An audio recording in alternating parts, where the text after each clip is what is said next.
Flog my butt with French fries! Hello everybody and welcome back to my music vlog on this groggy, cold morning in Kawasaki City.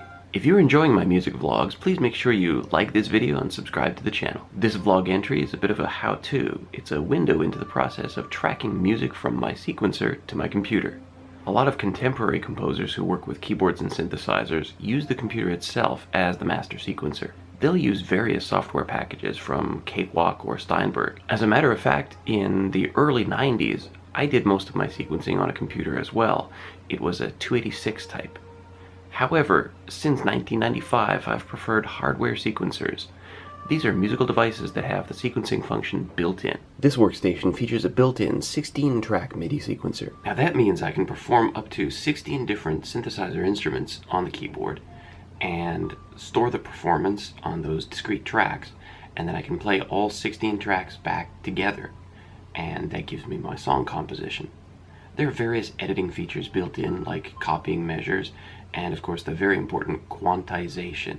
Quantization is a process whereby your natural performance is subtly shifted so that what should have been eighth notes really are eighth notes, or where you were aiming for 16th notes but might have been rushing or dragging, those get corrected to perfect 16th notes. I have been using quantization for many years and I continue to use it.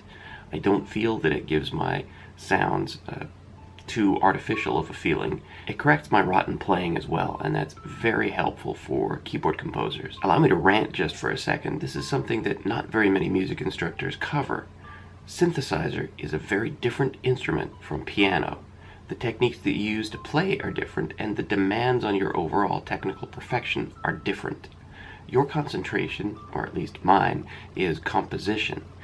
If it takes me several takes to get a line right, but I do capture it with my sequencer, then that's good enough. That's what I was aiming for. I'm not a concert performer. The super convenient thing about a hardware sequencer is, like I said before, it gets your performance on all 16 tracks, that you can play it back as a fully mixed monolith, record it to your digital capture device, and you've got your piece. You can mix in other instruments if you like. But that mix isn't necessarily the best mix, and it becomes a locked mix. So for example, later on, if I feel that from bars 8 to 16, the piano is a little bit weak sounding, I can't just boost the piano without changing the other instruments. I like to be able to do that in post-production on a piece of music. I don't like having the entire mix locked. So, for example, if I've done a 5-minute piece on my sequencer, and I've used 7 of the 16 tracks, I capture each of those instruments to my computer one at a time. So that'll be 7 times 5 minutes, looking at a minimum of 25 minutes of recording time for that 5-minute piece. Still, that's nothing compared to all the time that it took to compose it, to enter the performances, to scrub the performances that were crap and redo them. Also, when I record each track discreetly like this, I can apply all kinds of different effects to it. Phase correction, graphic equalizer, echo, all kinds of spatial things. Sometimes even really weird stuff. And I can go back and retrack some parts of it through a manipulator like a Chaos Pad. So there's a time disadvantage, but the advantage in sound design is pretty extreme. Now, of course, a distinct advantage of sequencing on the hardware device is that all of my tracks are exactly synced together. When I capture those tracks individually to the computer, they still all have exactly the same time signature. However, I can't necessarily have them aligned at exactly the same start and finish point. My finger won't be precise on the play button. I won't necessarily start each track at exactly the right spot. And of course, not every track starts on beat 1 and continues through the rest of the piece. So after capturing, I also sync the tracks by matching wave peaks. I use a pretty old piece of software called Cool Edit Pro. There's all kinds of software packages out there for this type of work. With this piece, I can zoom in and see exact wave peaks for any of the recorded tracks. For me, the process of composition, be it with a guitar or on a synthesizer keyboard, is a very organic sort of thing. I don't sit down with pen and paper and write out what I'm going to play. With guitar, what I tend to do is keep a rhythm track going from a playback device and play riffs, melodies, or chords until I hear something that I like, and then I'll capture it as a sketch right away. Of course, a keyboard sequencer allows me to do similar things, except usually I will continually record, erase until I get part of a sequence that I like.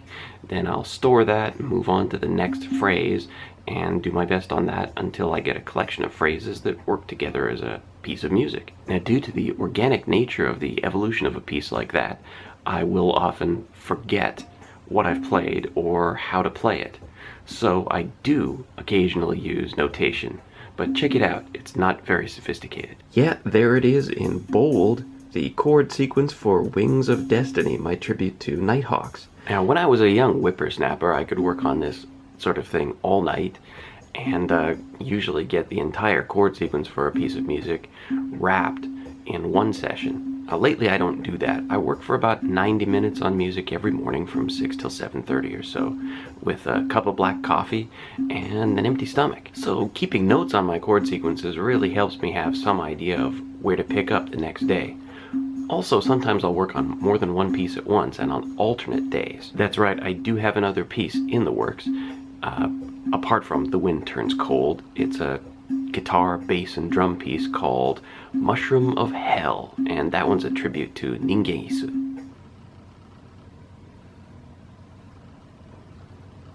When I want to be absolutely certain of the sound design that I'm working on, I use these studio monitors, the ATH SX1As from Audio-Technica.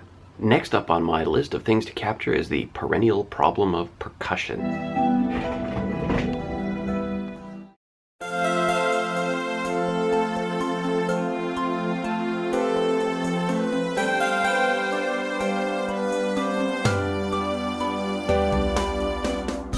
In my late teens, I could draw a crowd at a music store by playing drums on a keyboard, so I have some confidence in my ability to perform this stuff.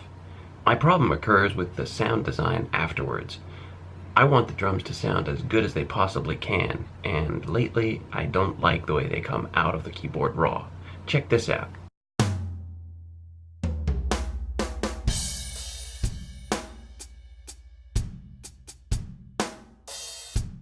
The requisite elements are there. Hi-hats, cymbals, kick, snare, toms. The individual sounds are okay, but it just doesn't come through as living, breathing percussion to me. A part of the reason is probably the quantization, so that it is robotic. It doesn't sound like a real drummer. I sound like a real drummer when I play drums. A real crappy drummer. I'm a lot better with my timing with my fingers on a keyboard, but I usually figure since I'm using a sequencer, why not quantize it and make it sound digitally perfect? So I always go that route. I never humanize my drum performances. However, once I've recorded it, still the sound design, as you can hear, isn't great. I need to run it through a compressor, through some limiting, give it some dynamics, EQ it so that the hats aren't as shrill as they normally are when they come through raw, and we'll see what I get. I'll perform some tricks, and then we'll check out the result.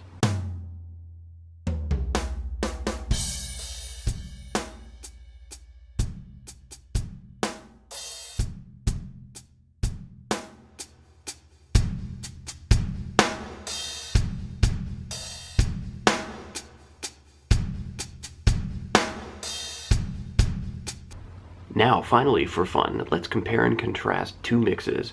One of these is the MIDI monolith, just the sequencer straight pouring out into my digital recording.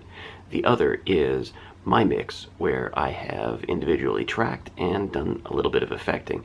It's by no means the final mix. I'm still going to add bass and guitar and do some other trickery, but here's an interesting comparison.